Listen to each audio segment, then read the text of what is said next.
What's up? Welcome back. Story time again. About a month ago, I did a video about my new avionics upgrade in my airplane. I have a 1965 Cessna 182 hotel model Skylane. I originally had all original avionics. I got the upgrades done. Again, that's a video that I made about a month ago. Let me just kind of talk about the story of what happened in order to get these upgrades done, because it wasn't exactly easy, at least not for me.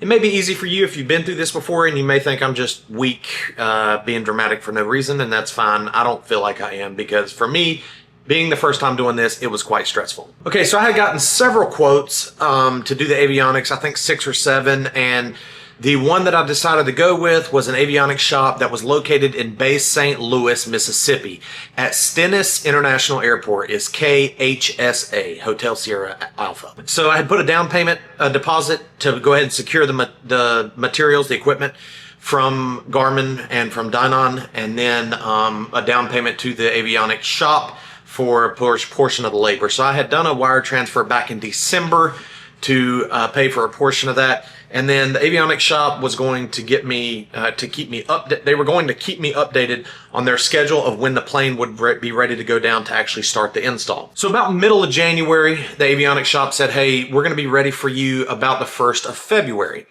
So I had tried to figure out in my head, like, the logistics of how do I get my plane down there? Because you know, it's not exactly easy. You're talking commercial flights because it's a one-way flight. I need to have a commercial flight home, transportation, a hotel room, maybe, whatever. It had kind of worked out to where one of my checkout instructors, somebody that I know at a nearby airport, him and his girlfriend are both CFIs and at a local flight school at a different airport in the area. And she worked for American Airlines, and so as a flight attendant.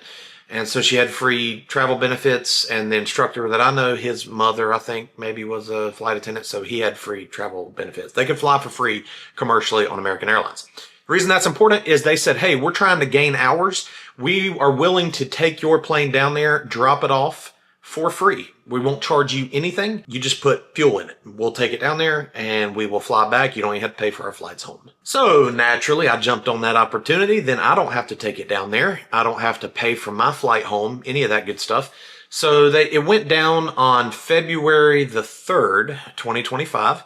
And they came back same day. I think they stopped once along the way, maybe in Auburn, Alabama or somewhere. And before I had dropped the plane off, the avionics shop had told me 4 to 6 weeks to get this done.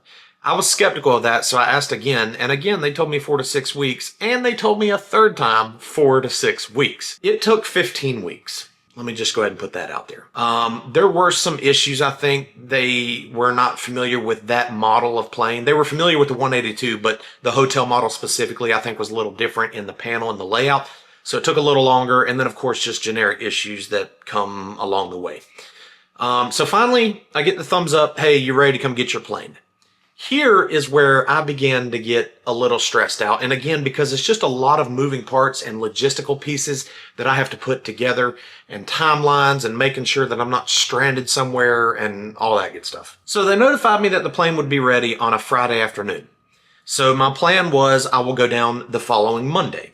So I started looking for flights on Friday. I needed to get from Charlotte to New Orleans. So again, my plane is in Bay St. Louis, Mississippi, but the closest airport that you can get a commercial flight into is either New Orleans or like Gulfport, Mississippi. But Gulfport, the flights direct from Charlotte were not direct, and they were only like once a day or something. The Gulfport really wasn't going to work. So Charlotte to New Orleans. So I started looking at flights. I had 3 airline options, basically. Spirit Airlines, Southwest Airlines, and American Airlines. Spirit Airlines was the cheapest. I was going to go that route, but there was only, again, like 1 flight a day, I think, and it was at a weird time. I would have got there at like 11:30 at night or something. I kind of ruled that out right away. Southwest was the second cheapest, of course, but there were like 3 layovers. I would have, and I'm making this up, but I think it was like Charlotte to Baltimore, Baltimore to Omaha, and then Omaha to New Orleans or something. It was crazy. I'm like, I haven't been all over the world yet, but me and my wife travel quite a bit. I've been to maybe 10 or 11 countries, and I've never had to have 3 layovers on a trip, especially not a domestic one that's just going from Charlotte to New Orleans. So that leaves me with American Airlines, where there's 6 or 7 flights a day, but they are the most expensive. And they were very expensive. Again, I fly a lot commercially, and that in my mind should have been about a $350 ticket for economy class on American Airlines from Charlotte to New Orleans. No, $516 for basic economy, nothing included. So I go to book the ticket, I go on the app, and again, I'm last minute here. I'm booking it like on a Sunday for the Monday flight. The only seats available literally on the app is a solid line of green seats. Only middle seats on the entire flight are available. $516 for a middle seat in economy. So I looked at first class, and again, economy, $516. First class, $580. That's a lot of money, but for the upgrade to first class, you're only paying $65 more. I booked first class. So my wife is off on Mondays. She took me to the airport that Monday morning. I get there. I get on my way, the flight down there. I had already booked an Airbnb in Waveland, Mississippi that Monday night. So the plan was to go down on Monday, come back on Tuesday. In the meantime, that same instructor that dropped off my plane, he recently, like maybe 2 or 3 weeks before that, passed his CFII check ride. The reason that's important is I do not have my instrument rating yet. I am working on it, but I had not completed the long IFR cross-country training flight. That's a requirement for that rating. So he offered, hey, I'll fly it home with you with your new avionics, and we'll go ahead and do the 3 approaches at 3 different legs and get that requirement done. I was like, perfect. So Monday, he flew to Orlando because he was hanging out with his girlfriend. And then Tuesday morning, he flew from Orlando to Miami over to New Orleans, and then we were going to work it out where we fly the plane home that Tuesday. I had already booked an Airbnb in Mississippi. I already had a flight scheduled. Now I needed a car because from New Orleans to Stennis is about an 1.5 hour drive. I'm not going to Uber for an 1.5 hours. And then even once I get there, I'd have to Uber from the airport to the Airbnb that night, and then from the Airbnb to get something to eat, and then to breakfast the next morning, then back I'm not Ubering 8 times while I'm down there. So I tried to find a rental car. You would think this would be a simple process. I've gotten rental cars at small GA airports before. No, it's not an easy process. Rental cars, the ideal situation would have been a rental car that I could pick up at New Orleans, drop off the next day at Stennis. Those might be available, but I called 3 different companies multiple times of the day, and they did not answer or call me back, or they said, hey, we can't do that. We have no cars available. Again, part of it's understanding because I am last minute in doing this. So rental cars were pretty much out of the picture. So I turned to Turo. Turo, you know, the app where like you as an individual can rent your car to other people on the app. And they advertise it like, hey, $28 a day, $50 a day, whatever. Nope, $300. Now, part of this was my fault. I had to pay a delivery fee because I wanted the car to be at Stennis Airport when I got there. Otherwise, I'd have to go to that woman's house that owned the car. So I had to pay a delivery fee for her to drop it off at the airport for me. I prepaid for gas, basically, so that I could return the car on any level tank of gas. I didn't have to have it. I didn't have to put gas in it. I could return it on empty if I wanted to. And then the last thing is I did not realize that the price only included up to 200 miles of driving. I drove over 200 miles, and I'll get to that in a second as to why. Finally had the rental car set up. My wife dropped me off at the Charlotte airport. I fly into New Orleans. My avionics tech had said, hey, let me know when you land in New Orleans, and I will take off out of base St. Louis, out of Stennis, in your plane. I'll fly into New Orleans, pick you up, and then we'll fly back. I was like, perfect. He flies in, I land, and I need to get from the commercial terminal to the private terminal to Signature FBO. I was like, oh, I'll just walk down there. It's 0.6 miles. Nope, you can't walk down there. And I don't know why. You know how busy airports are? You're either on the runway or you're on a highway. It's not like there's a greenway or a park that you just walk through. There's no way to walk down there. So I had to get an Uber. 3 minutes in the Uber, and it was 0.7 miles. It was $29. So I get to Signature FBO, have to use the bathroom again because when you fly, you drink a lot of water, whatever. And the avionics guy had landed in my plane. It's the first time I saw it. Basically, as soon as he shut down on the Signature ramp, I'm walking out, loading up my stuff. We're getting out of there. One of the line workers for Signature comes out and says, hey, no, when are you leaving? I'm like, right now, let me go. He's like, no, you need to come inside and do some paperwork. We go inside. I had to pay a $38 fee, a $10 landing fee, and a $28 handling fee. And I don't want to be that guy. But I asked the person at the desk, what did you handle?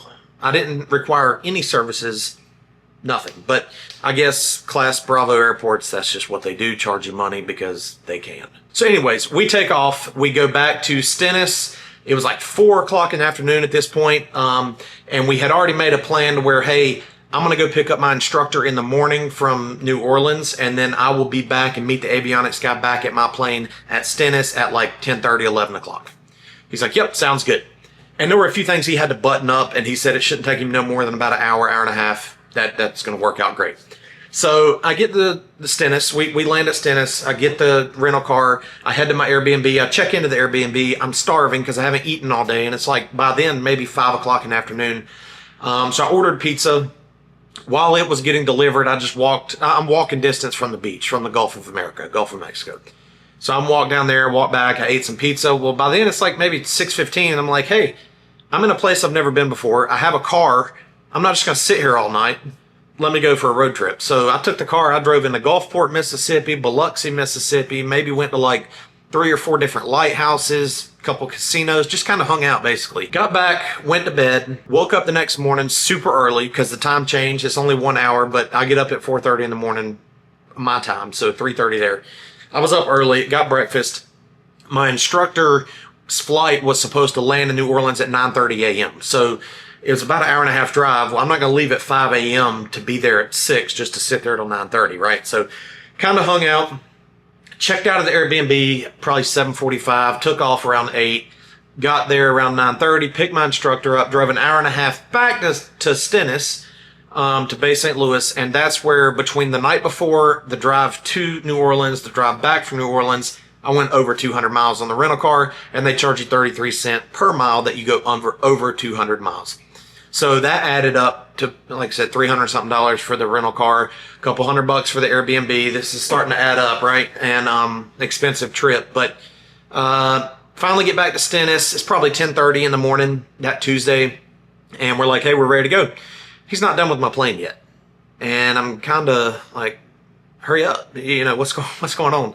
And so anyways, he finally gets done. He's like, here's the keys. And we're like, all right, see ya. You know, and he's like, no, we need to take a flight so I can show your instructor how to demonstrate the avionics. Like, okay. So we do that, probably spend an hour in the air doing that, land, got to get fuel. So another bill, more time.